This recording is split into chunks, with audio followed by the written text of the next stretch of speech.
അടിപൊളി അടിപൊളി അടിപൊളി അടിപൊളി അടിപൊളി. നീ ഇങ്ങനെ കുണുങ്ങിക്കല്ലേ, അടിപൊളിയായിട്ട് നിക്ക്. ഇൻട്രോണ് 4 ആൾക്കാർ മാസ് ഇത്രയും കാലം വെയിറ്റ് ചെയ്ത് ഇതുപോലെ ഒരു പടത്തിന് വേണ്ടിട്ടാ. കൈയടിയുടെ പൂരായിരുന്നു തിയേറ്ററിന്റെ അകത്ത്. പറയാൻ വാക്കുകളില്ല. ആകുമ്പോഴത്തേക്ക് മമ്മൂട്ടി ഒന്ന് ഇറങ്ങും 1 man ഷോ. പിന്നെ 1 man ഷോ എന്നേ പറയാൻ പറ്റുള്ളൂ. അല്ലെങ്കിൽ എന്നാ ജോസാടാ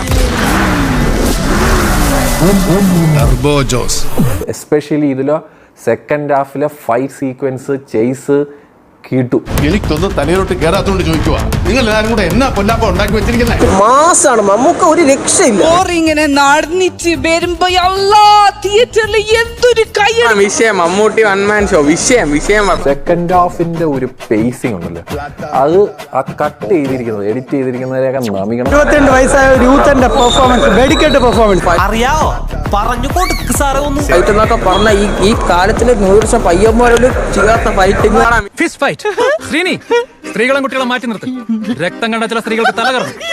ഫുൾ ആക്ഷൻ പടം. ആക്ഷൻ എന്ന് പറഞ്ഞു കഴിഞ്ഞാൽ ആദ്യം തൊട്ട് അവസാനം വരെ ആക്ഷൻ തന്നെ. വള്ളോമ്പരം കലന്ത് കുട്ടിയാച്ചാൽ ശിക്ഷണ തല്ലുപിടിയിലെ മാധവനുണ്ണി. അത് ഈ ചെക്കന്മാർക്ക് കാണിച്ചു കൊടുക്കണം നീ പറയണമെങ്കിൽ വരാൻ പറഞ്ഞ നായിട്ട് മക്കളോട്. അയാളെ ഞെരിക്കും. വാരിയിലൊടിഞ്ഞ് ലങ്സിലും ഹാർട്ടിലൊക്കെ കയറും. പണ്ട് ചേർത്ത പാണ്ടുകളുടെ പോസ്റ്റ്മോർട്ടം റിപ്പോർട്ട് അങ്ങനെ ക്ലൈമാക്സ് ഒരു 50 ഒരു തിയേറ്റർ എക്സ്പീരിയൻസ്